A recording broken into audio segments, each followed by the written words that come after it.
세 번에 걸쳐서 하나님 말씀 나누는데 잠깐 복습을 하도록 하겠습니다. 첫날은 누구에 대해서 우리가 함께 말씀을 나누었죠?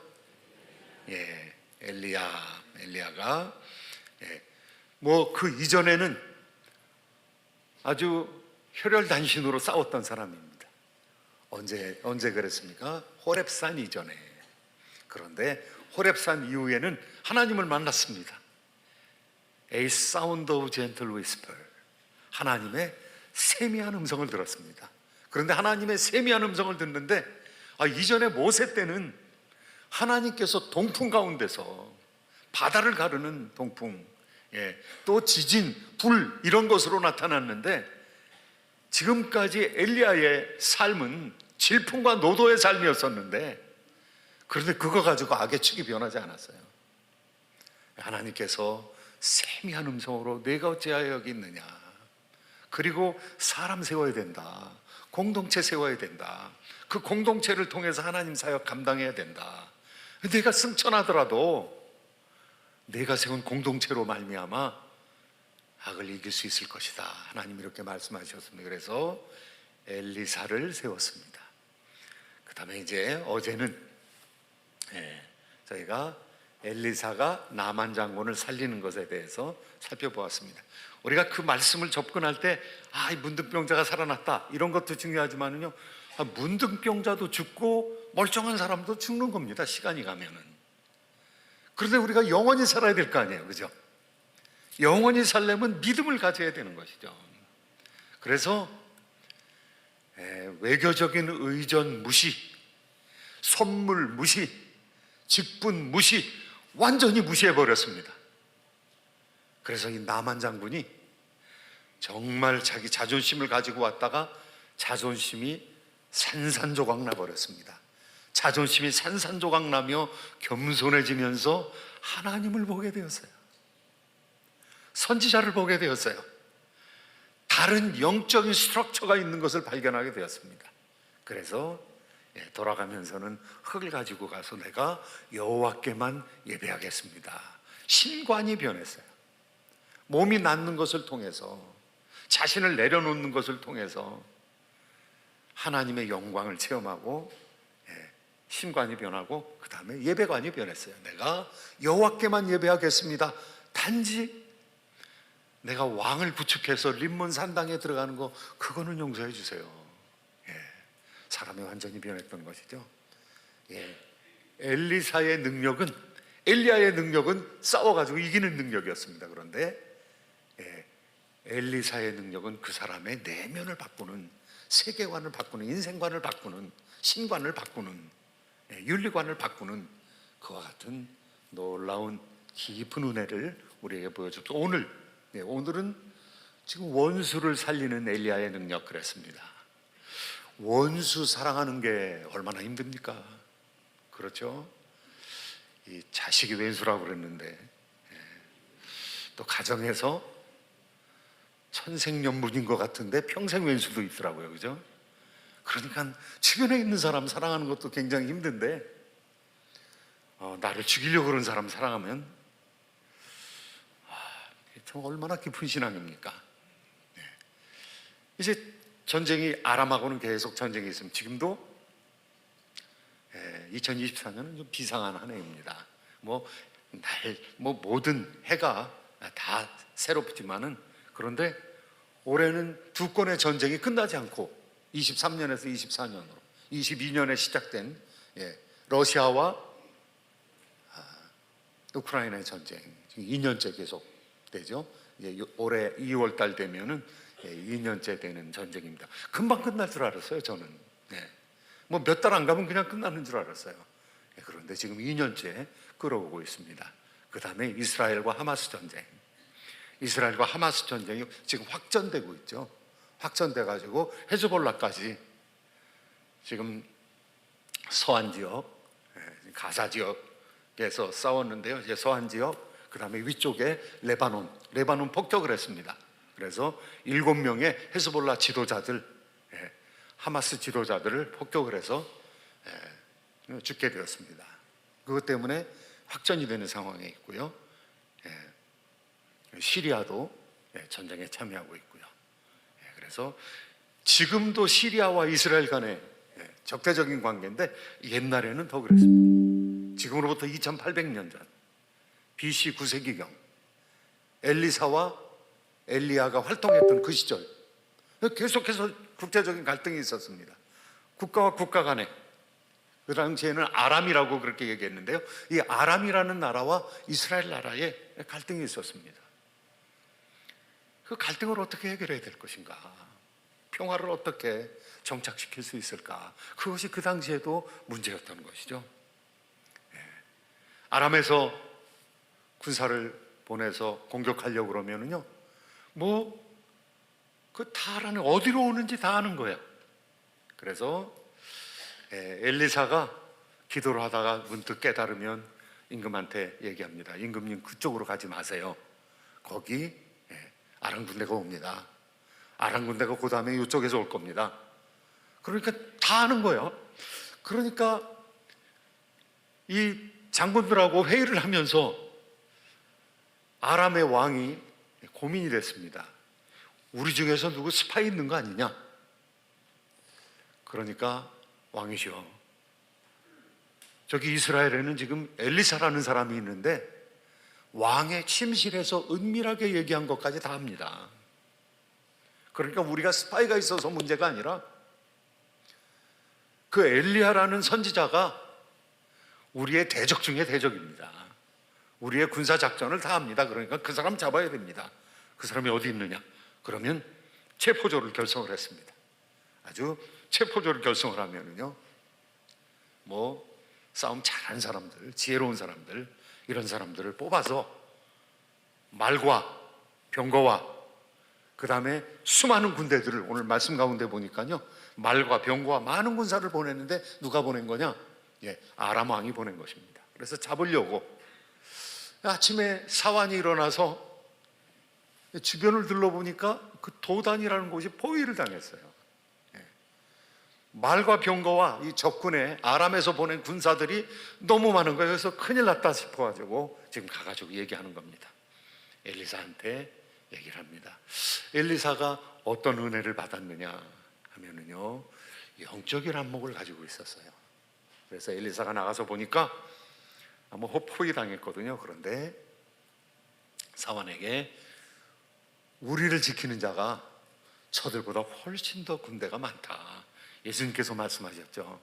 예수님께서 십자가에 못 박혀 돌아가시기 전에 이제 제자들 생각에는 싸워야 될 것 같은데, 그래서 자신을 보존해야 될 것 같은데, 그런데 예수님께서 잡혀가시는 겁니다. 예수님께서 십자가에 가시려고 의도적으로, 분명히 피하실 수 있는데 의도적으로 잡혀가시는 겁니다. 그리고 칼을 쓰지 못하게 하십니다. 싸우지 못하게 하십니다. 내가 지금이라도 12영이 더 되는 천군 천사들을 불러서 여기서 벗어날 수 없는 줄 아느냐? 그러면 하나님의 말씀이 어떻게 이루어지겠느냐? 고난받는 메시아로 와서 나무에 매달려 죽게 되는 그 예언을 어떻게 이룰 수 있겠느냐? 여기서 12영이라는 것은요, 한 영이 6,000명입니다. 로마 군단 6,000명입니다. 그러니까 72,000명. 얼마나 커다란 군대입니까? 그런데 천군 천사가 그렇다는 거예요. 그런데 엘리야가 그 안목을 가졌어요. 엘리야가 하나님이요, 이 종의 눈을 뜨게 하옵소서 이렇게 기도했더니 눈이 열렸어요. 영적인 눈이 열려서 보니까 저쪽 아람 군대와 이쪽 엘리사가 있는 사이에 불말, 불병거, 그리고 수많은 천군 천사들. 한번 생각을 해보세요. 인간의 군대하고 천군 천사하고 싸우면 누가 이깁니까? 여러분은 인간 군대가 이긴다고 생각하시면 가만히 계시는 거 보니까 하나님의 군대가 이기죠. 여기서 오늘 가르쳐 주는 것이 무엇입니까? 사랑하는 성도 여러분, 여러분 배후에 하나님의 사랑이 있는 걸 여러분 믿으시기 바랍니다. 천군 천사가 여러분을 돕는다는 사실을 믿으시기 바랍니다. 여러분이 어느 장소에 내가 이때까지 가야 되는데 너무 늦었어요. 20분이나 늦었어요. 그러면 너무 슬퍼하거나 노여워하지 마세요. 하나님께서 사고 안 나게 하려고 삥삥 돌려서 그렇게 오게 하셨을 수도 있어요. 여러분이 많은 것들을 체험하며 살아가는데 어떤 경우에는 사고를 피하게 해주시는 거예요. 어떤 경우는 천군천사로 지켜주시는 거예요. 그런데 우리가 그걸 모르는 거예요. 그런데 영안이 열려서 그것을 보게 된다면 얼마나 커다란 하나님의 사랑을 우리가 느낄 수 있겠습니까? 오늘 말씀에서 중요한 것, 여호와여 원하건대 그의 눈을 열어서 보게 하옵소서. 엘리사 선지자의 능력이 있었는데 어떤 능력인가 하면은 눈을 여는 능력입니다. 그래서 하나님의 영광을 보게 하는 능력입니다. 여러분 꼭 보지 않아도 괜찮아요. 여러분 믿음을 가지시면 돼요. 하나님께서 여러분 사랑하시는 것을 믿습니까? 그렇죠. 여러분에게 건강 주시는 거 믿으십니까? 그리고 열정을 주셔서 이 아침에 나오게 하신 것이 하나님의 도움이신 줄로 믿습니까? 여러분 운전하고 오는 거 그냥 오는 게 아니에요. 하나님께서 도와주시고 지켜주시는 거예요. 여기서 막혀서 저쪽으로 가는 거, 늘 가던 길을 바꿔가지고 가는 거, 하나님께서 살아계셔서 어떤 때는 그쪽으로 인도하시는 거예요. 우리가 모르는 사이에 하나님의 도우심이 여러분 가운데 늘 있는 것입니다. 그러니까 여러분 믿으셔야 돼요. 이 세상 하나님께서 창조하셨잖아요, 그죠? 그러니까 예수 잘 믿었던 윤동주라는 시인이 그렇게 얘기했습니다. 죽는 날까지 하늘을 우러러 한 점 부끄러움이 없기를, 잎새에 이는 바람에도 나는 괴로워했다. 별을 노래하는 마음으로 모든 죽어가는 것들을 사랑해야지. 그리고 나에게 주어진 길을 걸어가야 했다. 오늘 밤도 별이 바람에 스치운다. 별, 바람, 하늘, 시, 이게 다 하나님의 은혜인 거죠. 우리가 하나님께 받아서 생활하고 있는 것이죠. 그런데 이것을 믿는 사람은 어떻게 생각합니까? 저는 등산을 좋아합니다. 저는 하이킹 좋아합니다. 그래서 하이킹 혼자 다닙니다. 아내를 꼬셔가지고 가자 그래서 이제 가는데, 이 아내가 가는 때는 가끔 뱀이 나와요. 글쎄. 그래서 아주 그러지 않아도 안 가려고 그러는데 뱀 보면은 아주 질색을 하죠. 그런데 뱀도요, 사람이 이렇게 해코지하지 않으면은 그냥 90%는 도망갑니다. 안 도망가는 녀석들이 있는데 걔네들은 잠자는 애들이 안 도망가. 일광욕하는 애들. 걔네들은 그냥 길에 이렇게 대자로 누워가지고 우리가 지나가도 끔찍도 안 합니다. 아무튼 모든 건 하나님께서 창조하신 거예요. 그러니까 하나님께서 창조하신 것을 믿으면서 걸어가면서 그것들을 보는 것은 얼마나 기분 좋은지 몰라요. 사람이 만들어 놓은 것도 좋은 예술품들 아름답지 않습니까? 그런데 작은 들꽃이 피어났는데 작은 들꽃이 바위 뒤에 숨어 있어요. 그런데 사람 같으면 어떻게 해요? 나 남이 알아주지 않으니까 나 안 필래. 나 아무것도 안 할래. 나는 알아줘야 하니까. 나 남이 알아주지 않으면 나는 안 할래. 그런데 그 들꽃은 한 사람을 위해서 피는 거예요. 한 분을 위해서 피는 거예요. 하나님께서 씨앗을 주셨고 생명의 원리를 주셨기 때문에 하나님만 봐주면 그냥 하는 거예요. 이게 얼마나 위대한, 이 작은 미물이지만 얼마나 위대한 겁니까? 이 들꽃, 그런 들꽃을 보면은요, 제가 겸허해져요. 참 보아주는 사람이 없어도, 인정해주는 사람이 없어도 너는 대단하구나. 너는 그분만을 위해서 찬양할 수 있구나. 너는 그분만을 위해서 피어날 수 있구나. 그분만을 위해서 꽃같이 하늘 미풍에 흔들리면서 네 인생을 즐거워할 수가 있겠구나. 그래서 숲들이 찬양한다고 하지 않습니까? 노래한다고 그러지 않습니까? 이거 봐야 되는 거거든요. 그런데 믿으면 보이는 거예요. 여러분 믿으면은 온 세상이 하나님의 섬세한 손길이라는 거, 이거 알게 되는 거죠. 얼마나 놀랍습니까? 이 세상에 생명이라는 게 얼마나 놀랍습니까? 우리가 과학이 발전해도 생명을 만들 수는 없잖아요. 지금 생명을 조작하긴 합니다. 사람이 생명을 조작해가지고 돼지의 내장에 사람의 콩팥을 만들어내려는 그런 작업들을 하고 있어요. 그리고 사람의 유전자를 끊는 크리스퍼 가위, 유전자 가위가 생겼어요. 그래서 유전자를 교체할 수 있는 그런 기술적인 그런 상황에 와 있어요. 지금 사람의 능력으로 사람을 아주 고급의 사람으로 만들려는 그런 의도들이 있습니다. 2018년에 허첸쿠이라는 이 중국의 의사가, 중국의 과학자가 그거 했어요. 에이즈의 내성을 강한 유전자를 가지고 있는 사람 그거 만들어가지고 깜빵 갔어요. 깜빵 가가지고 몇 년을 있다가 나왔습니다. 무슨 일이 일어나고 있는지는 몰라요. 옛날에 신화 속에 나오던 것들이 지금 나올 수 있는 상황이 되었어요. 그런데 하나님께서는 어떻게 했습니까? 하나님께서는요, 씨를 그대로 보존하라고 그랬어요. 그거 교배시키지 말라고 그랬어요. 이종으로 다른 종류하고 교배시키지 말라고. 하나님께서는 각기 그 종대로 창조하시고 그 종을 유지하시는 하나님이시죠. 진화요? 제가 보기에는 과학적이 아니에요. 진화는 시간이 많이 지나가면은 여러분이 원숭이가 되고 원숭이가 사람이 되고 그럴 수 있다고요? 아니에요. 우리 조상들이 너무 잘 알았어요. 콩 심은 데 콩 나고 팥 심은 데 팥 나는 거예요. 그냥 유전자대로 되는 거예요. 제가 이 이마가 넓은 게 내력입니다. 그런데 우리 아들이 꼭 그래요. 그래서 옛날 사람들이 신은 못 속인다 그랬어요. 그런데 바로 그거예요. 이게 유전학이에요. 유전학이 발전하고 나서 획득 형질은 유전하지 않는다. 무슨 돌연변이 내가 살아가면서 왼손잡이로 살아간 거 이거 자식들한테 유전 안 된다는 거예요.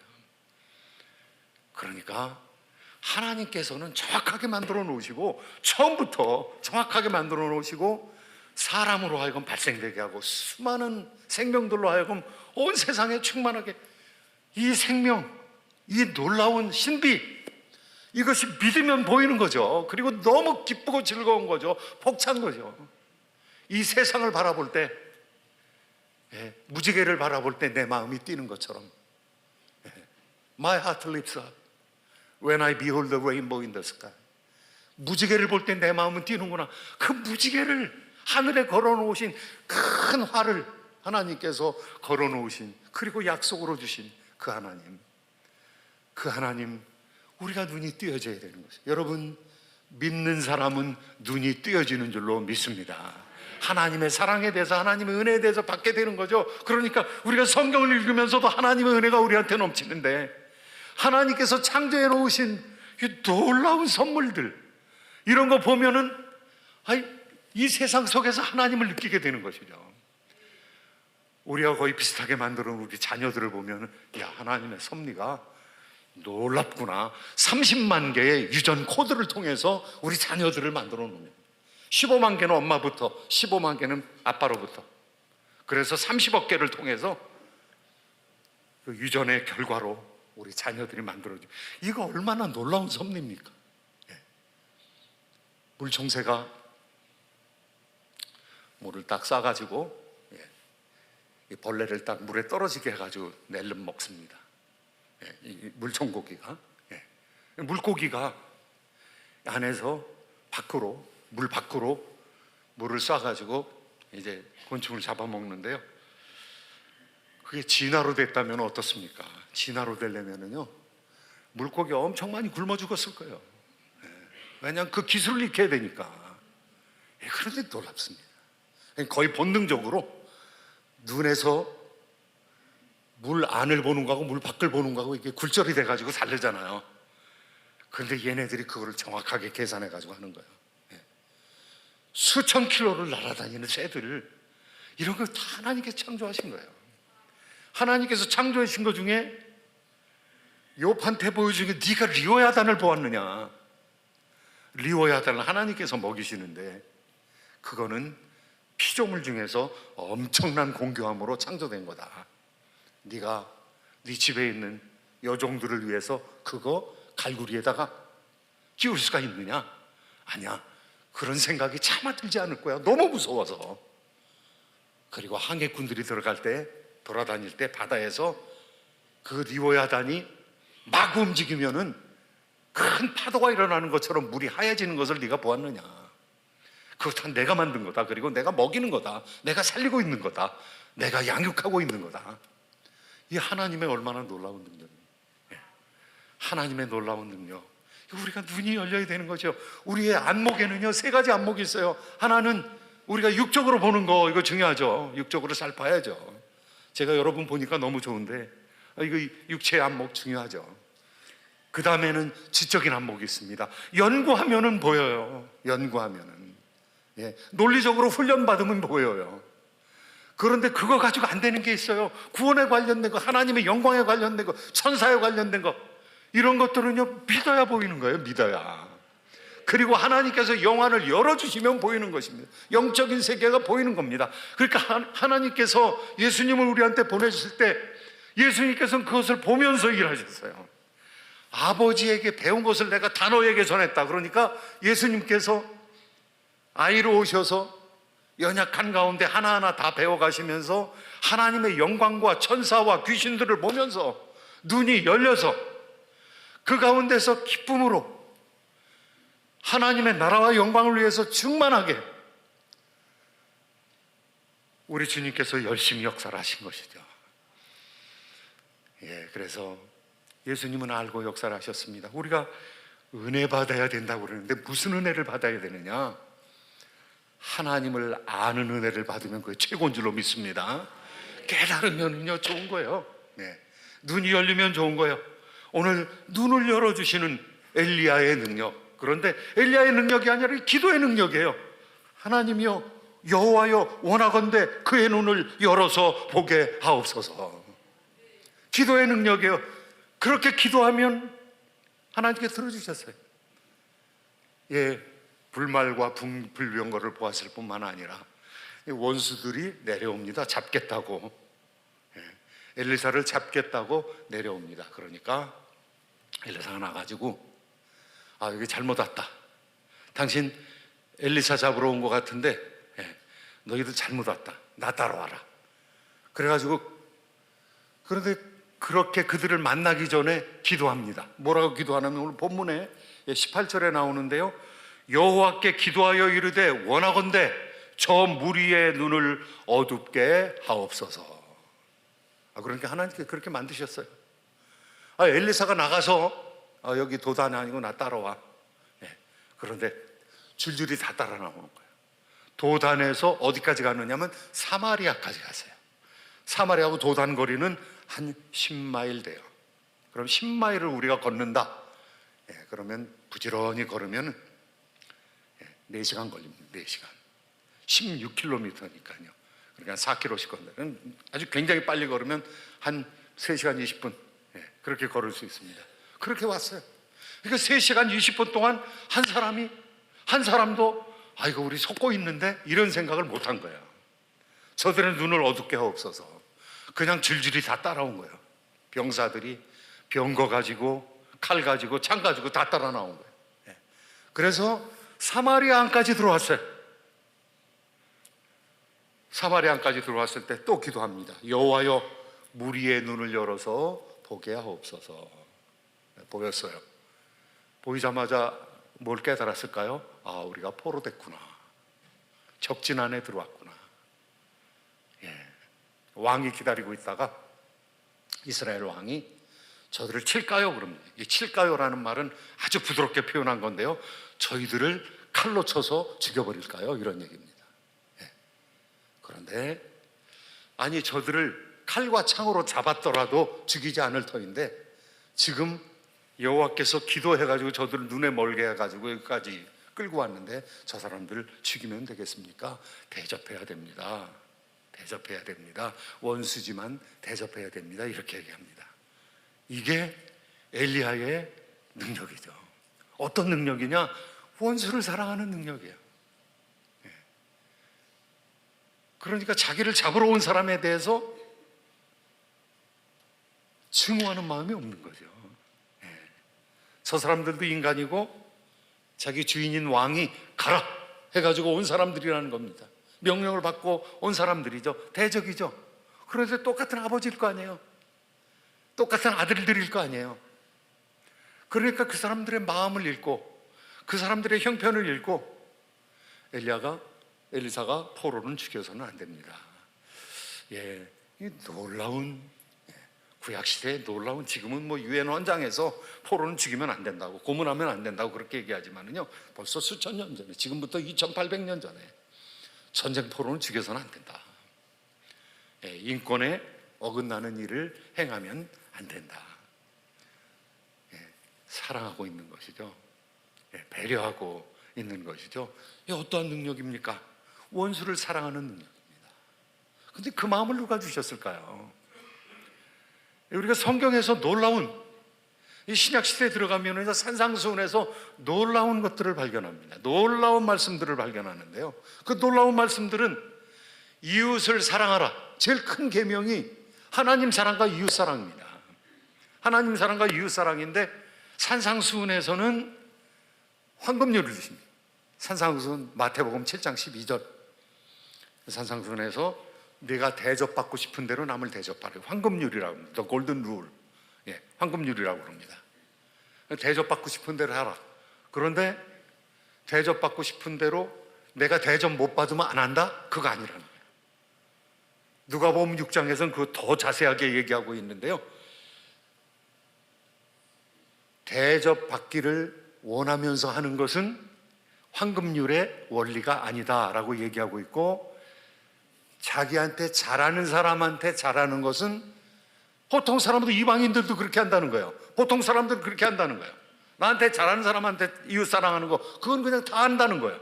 그런데 원수 사랑과 연결되어 있다는 거예요. 이것이 원수를 사랑하는데 그 사람들을 내 몸과 같이 사랑하라는 거예요. 원수를 사랑하는데 내 몸과 같이 사랑하라는 거예요. 네가 대접받고 싶은 대로 대접해주라. 그렇게 살아가는. 그런데 대가를 바라지 말고 그렇게 하라. 여러분, 할 수 있습니까? 이거 너무 힘든 얘기예요. 그런데 여기까지 부딪혀야 돼요. 여기까지 나가야 돼요. 그래서 인간의 한계에 부딪혀야 돼요. 이건 본성하고 어긋나는 거예요. 우리의 본능은 생존 본능이 있어요. 그러니까 나를 공격하는 사람한테 적대해야 돼요. 예. 가정에서 싸우지 않습니까? 부부싸움 하지 않습니까? 너는 왜 이렇게 못생겨가지고 나한테 시집 왔냐?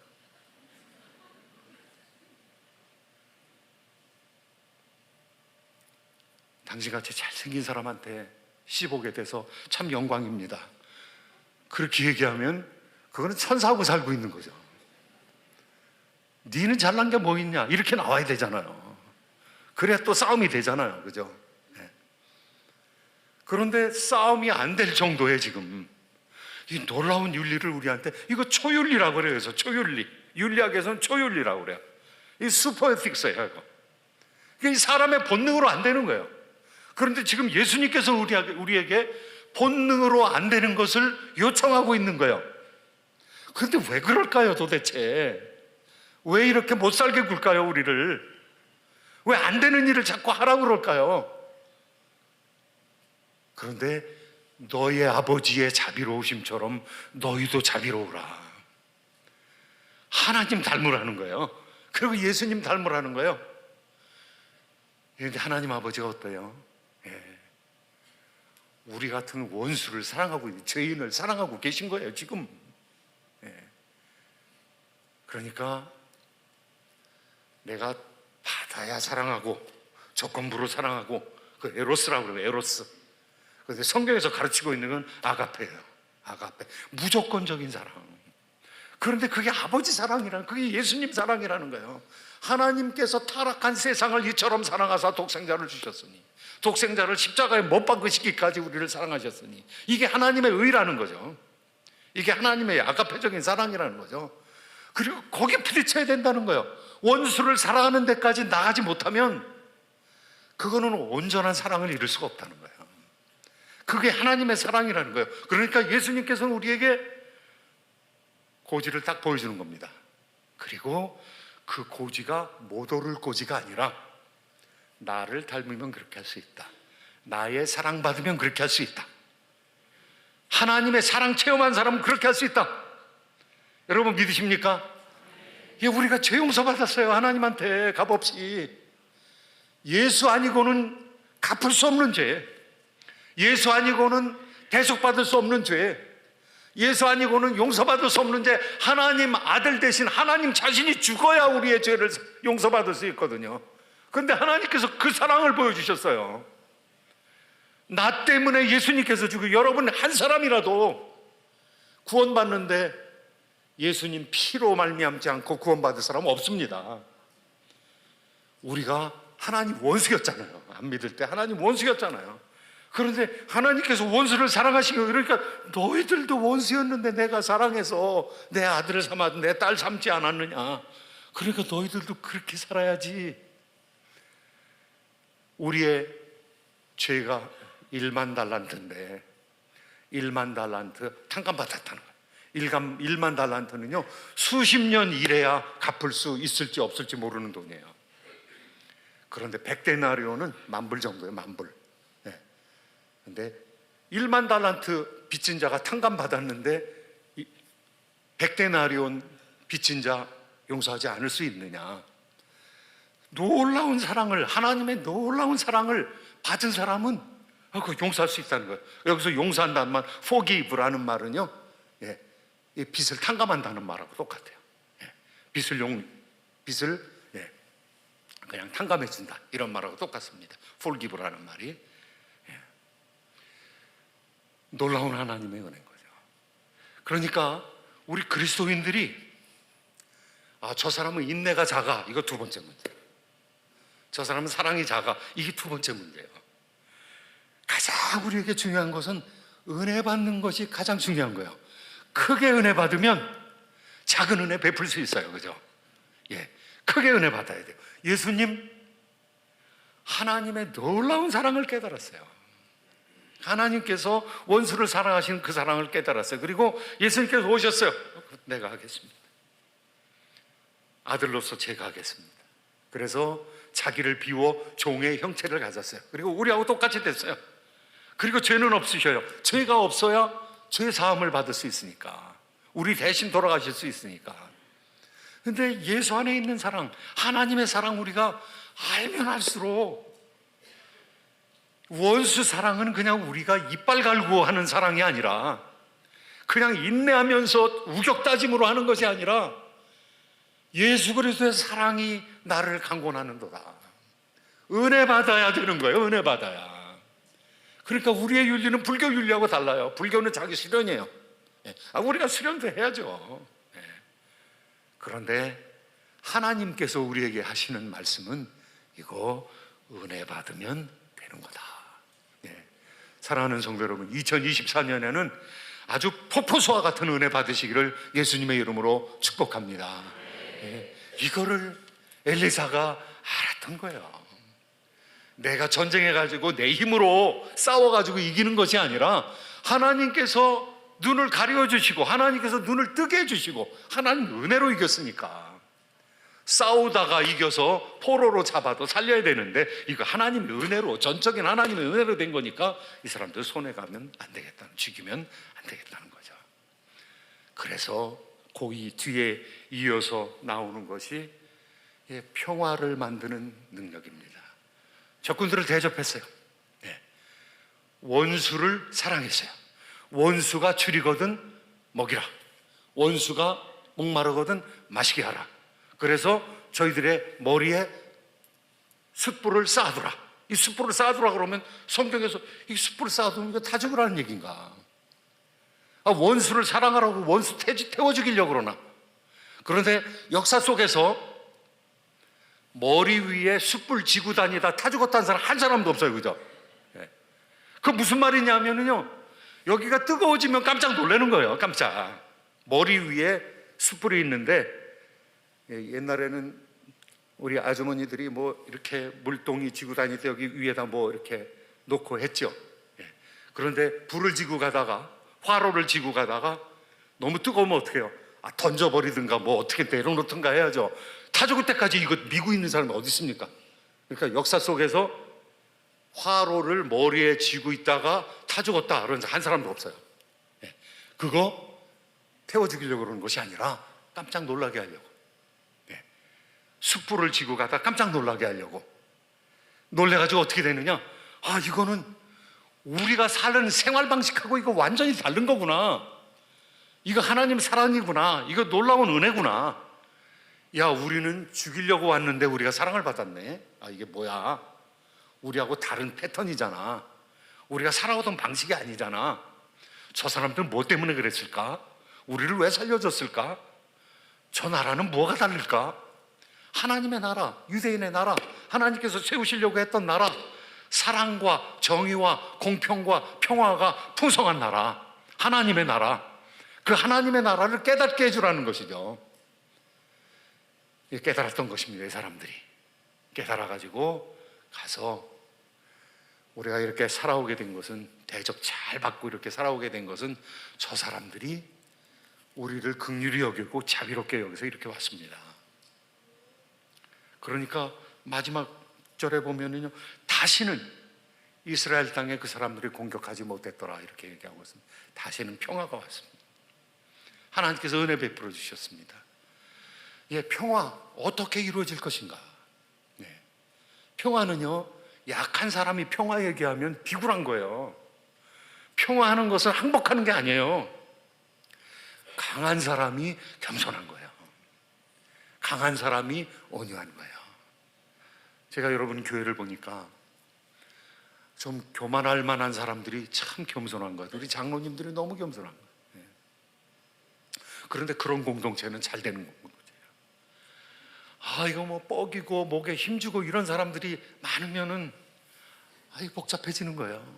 그런데 그 사람의 위치나 그 사람의 돈이나 그 사람의 명예나 그 사람의 배움에도 불구하고 그냥 섬기는 모습으로 겸손하게 섬기는 교회 최고예요.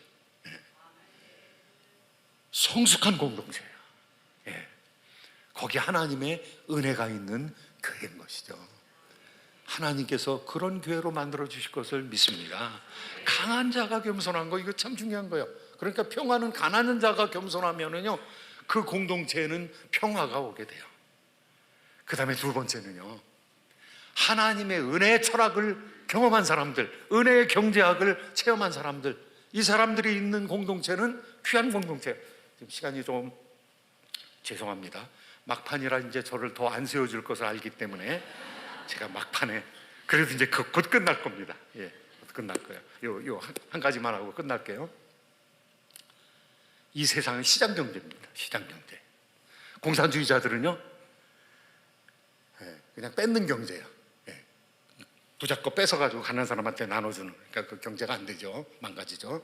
시장 경제. 시장 경제 효율성은 있어요. 효율성은 있는데 시장 경제가 전부가 아니에요. 시장 경제로만 하면은 큰일 나요. 다 팔아야 되니까. 예. 제가 아내한테 물어봤어요. 당신한테 한 50억 주는 사람이 있으면은 그 사람하고 지금 당장 이혼하고 결혼하겠느냐? 그랬더니 진짜인지 아닌지는 모르지만 안 하겠다고 그러더라고요. 그러니까 돈으로 살 수 없는 게 있다는 거. 예.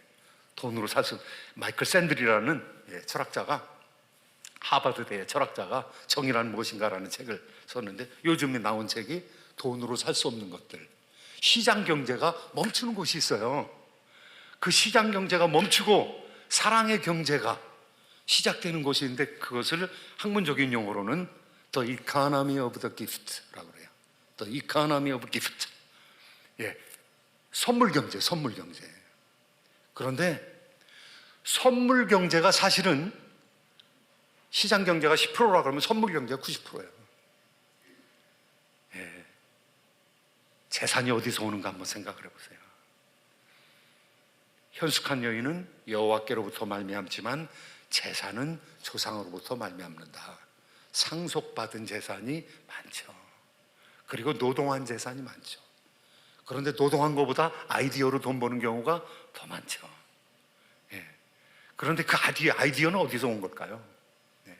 하나님께서 돈 벌 권능을 주셨다고 그랬어요. 우리한테 지혜로움을 주셨다고 그랬어요.